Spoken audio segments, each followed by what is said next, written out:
मार्गदर्शन करें।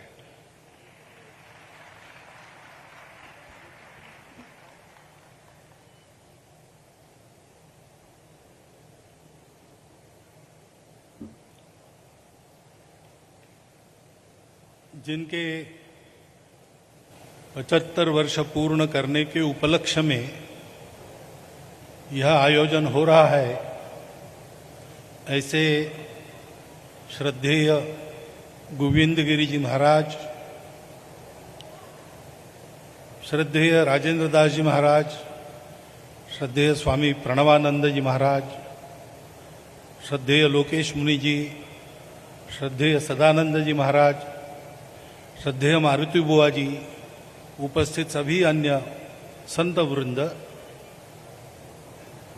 नागरिक सज्जन, माता भगिनी एवं आत्मीय कार्यकर्तागण,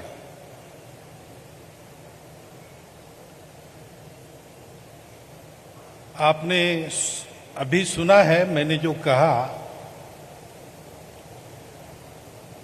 75 वर्ष पूर्ण होने के उपलक्ष्य में ये आयोजन हो रहा है,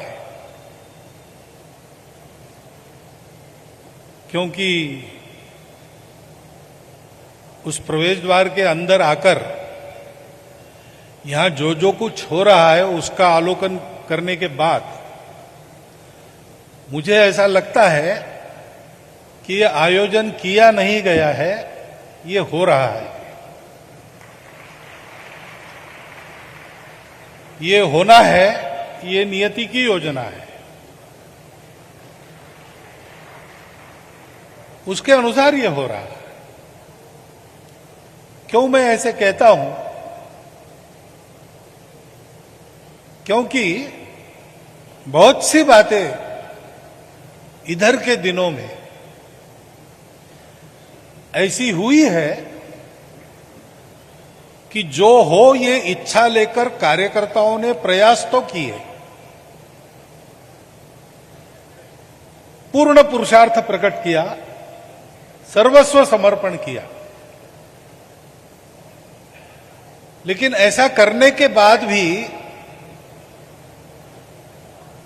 भगवान गीता में कहते अधिष्ठानम तथा कर्ता करणम च पृथक विधम विविधाश्च पृथक चेष्टा। इसके साथ सारे प्रयास हुए, परंतु अंत में दैवम चैवात्र पंचमम, आखिर उसकी इच्छा है वही होता है। जो जो जब जब होना है सो सो तब तब होता है। सतत पुरुषार्थ करना, प्रयास करना अपना काम है, फल को प्रभु हाथ छोड़ देना है। और इसलिए कहते हैं कि माली सींचे 100 घड़ा, ऋतु आए फल होए। तो इधर के दिनों में जो भारतवर्ष में घट रहा है वो सभी कार्यकर्ताओं के प्रचंड पुरुषार्थ और समर्पण के बावजूद वो किया नहीं जा रहा है, वो हो रहा है। ऐसी बातें होती है। इसीलिए छत्रपति शिवाजी महाराज ने अपने साथियों को कहा, हे राज्य भावे हे तो श्रींची इच्छा।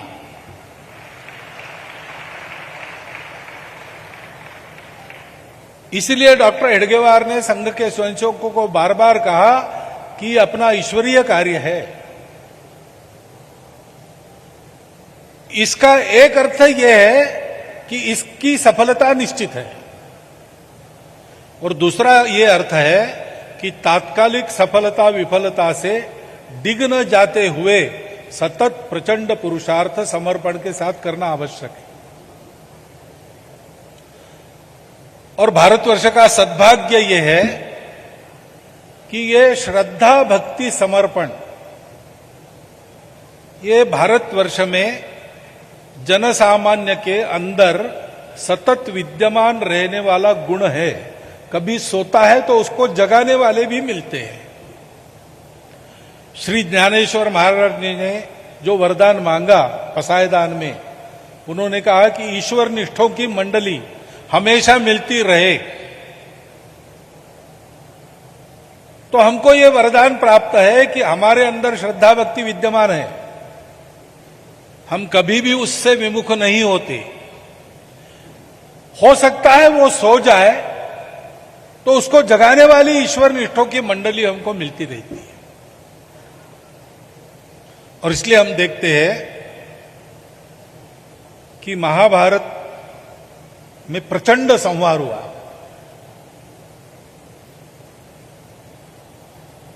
बहुत सारी प्रतिभाएं उस युद्ध में समाप्त हो गई। हो सकता है कलयुग आने वाला था, मनुष्य की बुद्धि जो उस समय का ज्ञान था उसका सदुपयोग करे ऐसी बचने वाली नहीं थी, इसका आभास सबको था, भगवान को तो था ही था। उन्हीं के योजना क्रम से सारी बातें होती रहती है। तो उस समय का वो दिव्य ज्ञान लोगों के हाथ में न लगे, इसलिए इस संहार की रचना हुई और उस संहार में वो ज्ञान भी नष्ट हो गया। परंतु ज्ञान नहीं है तो अज्ञान का अंधकार है, और अज्ञान के अंधकार का परिणाम तो सतत पतन और अंत में विनाश यही है। और जैसा स्वामी जी ने आज कहा, मैं रहूं या ना रहूं, भारत ये रहना चाहिए। ईश्वर की इच्छा भी यही है कि कोई रहे ना रहे, भारत ये रहना चाहिए, क्योंकि भारत को उन्होंने एक प्रयोजन दिया है। वो प्रयोजन यही है कि जीवन के अंधकार को हटाकर तमसो मां ज्योतिर्गमय, असतो मां सद्गमय, मृत्योर मां अमृतम गमय, इस प्रकार सतत आगे बढ़े, सृष्टि समष्टि और व्यष्टि मिलकर। ऐसा ज्ञान समय समय पर विश्व को देते रहना, और इसलिए भारत बना रहना चाहिए। तो भगवान की इच्छा है, लेकिन दैव पांचवा है। पहले चार मनुष्यों को पूर्ण करने पड़ते अपने पुरुषार्थ से। तो फिर नैमिषारण्य में एक बहुत बड़ा संगम हो गया ऋषियों का। 84,000 ऋषि एकत्र आए थे। ऋषि वो होते हैं जो ज्ञान का सतत अनुसंधान करते हैं, एकांत में आत्म साधना करते हैं, लोकांत में सेवा परोपकार, विद्यादान, ज्ञानदान, इसमें अपना समय बिताते हैं। उन सब ने विचार किया कि संहार हुआ, लेकिन भारत ही रहना चाहिए, इसलिए हमको क्या क्या करना होगा। जितना ज्ञान था उस समय मानव जाति के पास, उसकी फिर से चर्चा हुई, शास्त्रार्थ हुए, उसको कलयुग की बुद्धि लेकर मानव समझ सके इतना सरल बनाया गया, उसके विभाग किए गए, और गांव-गांव में, घर घर में, झोपड़ी झोपड़ी में अंतिम व्यक्ति तक वो ज्ञान पहुंचे, इसकी व्यवस्था की गई। आज के हमारे जो घुमंतु बांधव है, वो उस समय जो व्यवस्था हुई थी, एक एक झोपड़ी तक ज्ञान पहुंचाना, इस कार्य के लिए जिन्होंने अपना घर बार छोड़कर देश देश, गांव गांव विचरण करना स्वीकार किया, ऐसे अभियानकर्ताओं के अवशेष, उनके वंशज, और आज भी कुछ मात्रा में श्रद्धापूर्वक उस व्रत को निभाने वाले अपने बंधु, वही हमारे घुमंतु बंधु है। आप कल्पना कीजिए कितना बड़ा उद्यम। सब लोग वेद बोल नहीं सकते, सब लोग प्रवचन कर नहीं सकते, सब लोग विज्ञान समझ नहीं सकते, लेकिन आज हमारे किसी देहात में या मध्य प्रदेश में रहने वाली अशिक्षित बूढ़ी माता भी बच्चों को कहती है शाम के बाद वृक्षों को, पेड़ों को हाथ मत लगाओ, वो सोते हैं। जगदीश चंद्र बसु ने ये विज्ञान की दृष्टि से बताने के सदियों पहले से ये ज्ञान हमारी झोपड़ियों में पहुंचा है।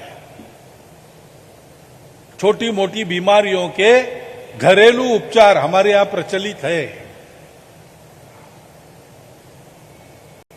कितनी है ऐसी बातें प्रत्यक्ष आचरण की जो पहुंची। क्यों पहुंची?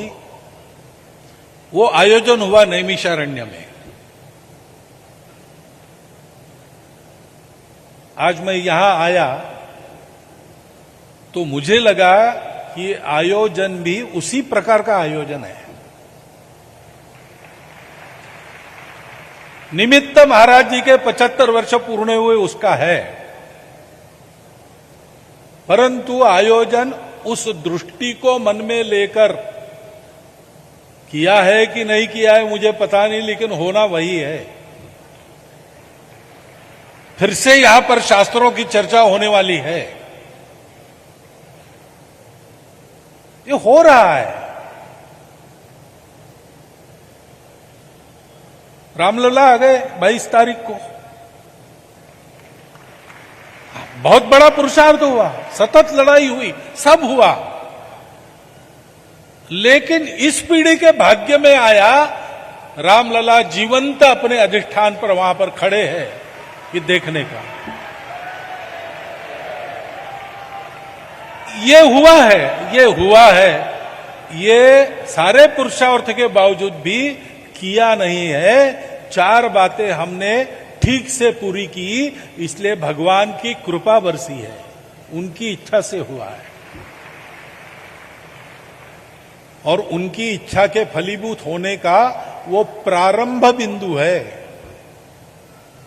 22 तारीख को उस आयोजन में मेरा सौभाग्य था, मुझे प्रत्यक्ष साक्षी होने का अनुभव मिला, महाराज जी भी वहां थे।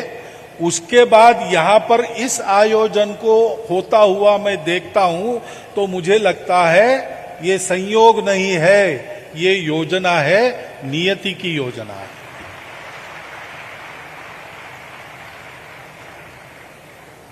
क्योंकि ज्ञान देना है, भारत को उठना है, भारत को बड़ा होना ही है, विश्व को आवश्यकता है। अगर किसी कारण भारतवर्ष समर्थ नहीं हुआ तो विश्व को बहुत जल्दी विनाश का सामना करना पड़ेगा, ऐसी स्थितियां हैं। विश्व के ज्ञानी लोग इसको जानते हैं, वो बोल रहे, लिख रहे हैं। भारत को अपना कर्तव्य करने के लिए समर्थ बनना है, खड़ा होना है, और भारत भारत है, तेज में रथ है, ज्ञान के प्रकाश में रथ होने वाला भारत। हमारे पास ज्ञान है, चतुर्वेदा पुराणानि सर्वोपनिषदस्तथा रामायणम भारतंच गीता सद्दर्शनानि च जैनागमा त्रिपिटका गुरुग्रंथ सतांगिरा एष ज्ञान निधि श्रेष्ठ। तो ये अगर प्रारंभ हो गया है भगवान के संकल्प की पूर्ति, मनुष्यों के पुरुषार्थ के द्वारा, भगवान की इच्छा से, तो प्रारंभ के बाद उसका पहला प्रकरण यही होगा कि इस सारे ज्ञान की फिर से चर्चा होगी, फिर से चर्चा होगी। अभी महाभारत कथा का पहला खंड यहां पर उन्मिलित हुआ है, उसमें एक वाक्य है, श्लोक भी दिया है कि बार बार ज्ञान के पंक्तियों का, ग्रंथों का अर्थ करना पड़ता है। अर्थ गलत नहीं होना चाहिए, इसलिए सारा प्रपंच है। अर्थ गलत होने से कितने अनर्थ हो गए, तुकाराम महाराज ने कहा है, अर्थे लोपली पुराणे घात केला शब्द ज्ञाने। तो अपने इस प्राचीन ज्ञान निधि को नई परिस्थिति के संदर्भ में नए ढंग से अर्थ लगाकर उद्भासित करने की आवश्यकता है। क्योंकि चलना तो उसी बुनियाद पर है। जमाना बदल गया, इसलिए हम अपना मूल नहीं छोड़ते कि यह मूल शाश्वत है। उस मूल के शाश्वतता के कारण भारत शाश्वत है, और सारी दुनिया को मृत्यु संकट से बचाने का, उसको फिर से शाश्वतता देने का काम भारत को करना है। तो मूल तो वही है, उसमें ज्ञान भी है, विज्ञान भी है। और मनुष्यों ने अपने बुद्धि से कुछ नई राहों पर चलकर कुछ जमा किया है, उसमें से जो सत्य है, जो हितकर है, प्रेरक है, ऐसा लेने की व्यवस्था भी उसी ज्ञान में है। आनो भद्रा कृतवो यंतु विश्वता, ऐसा कहा गया है। उसका पूर्ण विराम नहीं है। लेकिन उन्हीं शाश्वत मूल्यों को पुनर्जागृत करने की दृष्टि से आज की परिस्थिति में उनका आचरण कैसे हो, आज के परिस्थिति में उन पर आधारित आचरण के नियम कैसे बने, इसका शास्त्रार्थ होना आवश्यक है। जानकार लोगों ने, विद्वानों ने, संतों ने, ऋषियों ने, मुनियों ने, सबने एकत्र बैठकर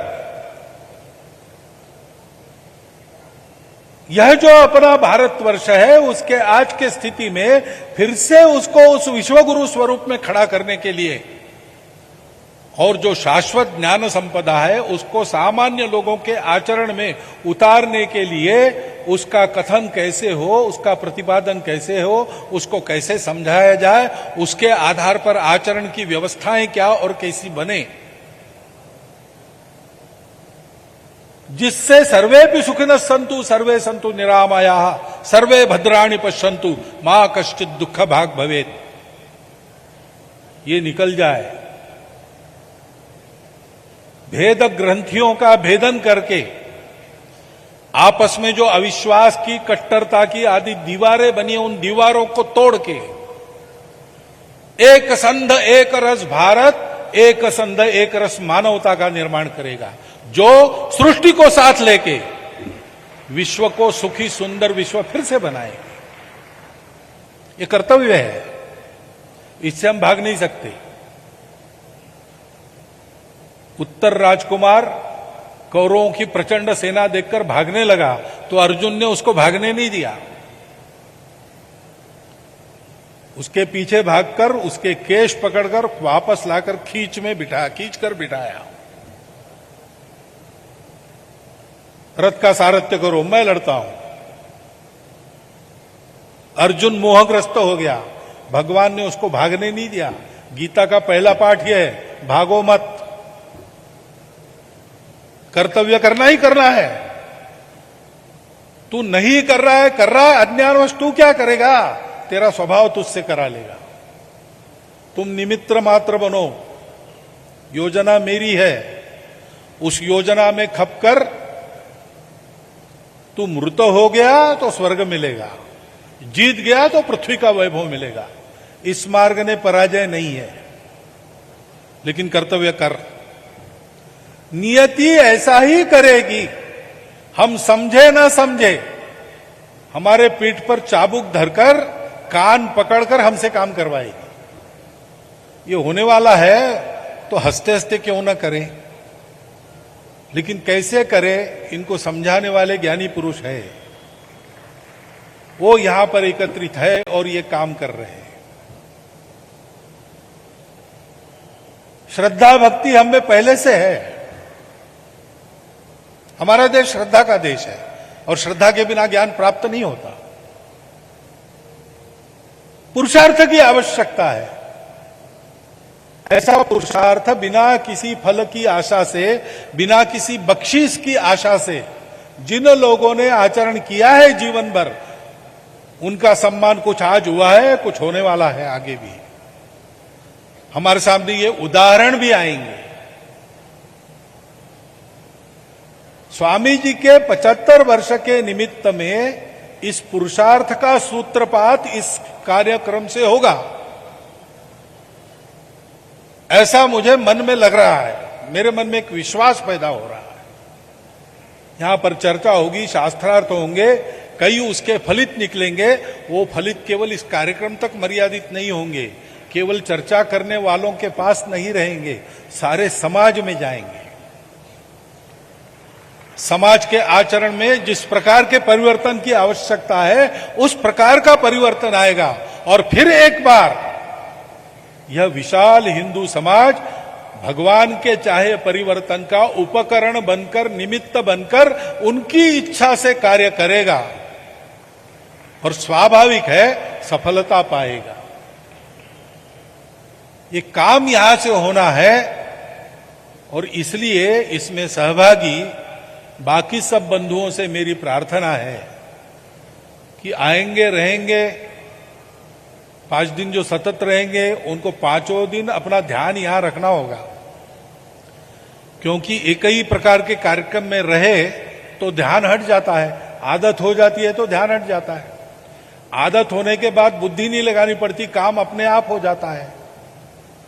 लेकिन बुद्धि नहीं लगी तो सोच के बिना, ऐसा कहा है उभाभ्या में वो पक्षाभ्या यथा खे पक्षिणाम गति, दोनों पंखों से पक्षी की गति आकाश में रहती है, वैसे तथैव ज्ञान कर्मभ्याम जायते परमम पदम। परम पद प्राप्ति के लिए ज्ञान कर्म दोनों चाहिए, और ज्ञान कर्म 2 पंख है तो भक्ति शरीर है। ज्ञान कर्म और भक्ति की त्रिवेणी ये काम करती है। जब केवल आदत से काम होता है तो भक्ति भी हट जाती है और ज्ञान भी हट जाता है, तो कर्म विक्षिप्त कर्म होता है। बिना कर्म के भक्ति पंगु हो जाती है और बिना ज्ञान के कर्म में विपरीत ज्ञान आ जाता है तो अहंकार हो जाता है, तो फिर वो राम का कर्म नहीं रहता, रावण का कर्म रहता है। और इसलिए बहुत ध्यान हमको देना पड़ेगा सारी बातों पर, उसमें से जो पास रखना है और जो लेके जाना है वो सारा पास आए, क्षणशः कणशः, इसका प्रयास करते हुए हमको इस अवसर का लाभ उठाना है। क्योंकि मैं ये मान रहा हूं कि ऐसे प्रसंग एक के बाद एक जो हो रहे हैं वो किए नहीं जा रहे हैं, वो अपघात नहीं है, संयोग नहीं है, वो नियति की योजना है। और उस नियति की योजना के कर्मकार हम बने, इसलिए हमारे पास उन प्रसंगों तक लाने के लिए हमारे संत वृंदा, आचार्य गण, विद्वान लोग सब कारणीभूत हो रहे हैं। उनके प्रति मेरे मन में कृतज्ञता हृदय में परिपूर्ण है। उस कृतज्ञता के साथ स्वामी जी को मैं उनके अमृत महोत्सव की शुभकामनाएं देता हूं और उनका ये आयोजन अपने सर्वार्थ में सर्वांग परिपूर्ण सफल हो, ये हृदय की इच्छा व्यक्त करता हूं। मेरा ये विद्वानों में अविद्वान का भाषण आपने सुन लिया, इसलिए आपका धन्यवाद करता हूं और मेरे कथन को विराम देता हूं।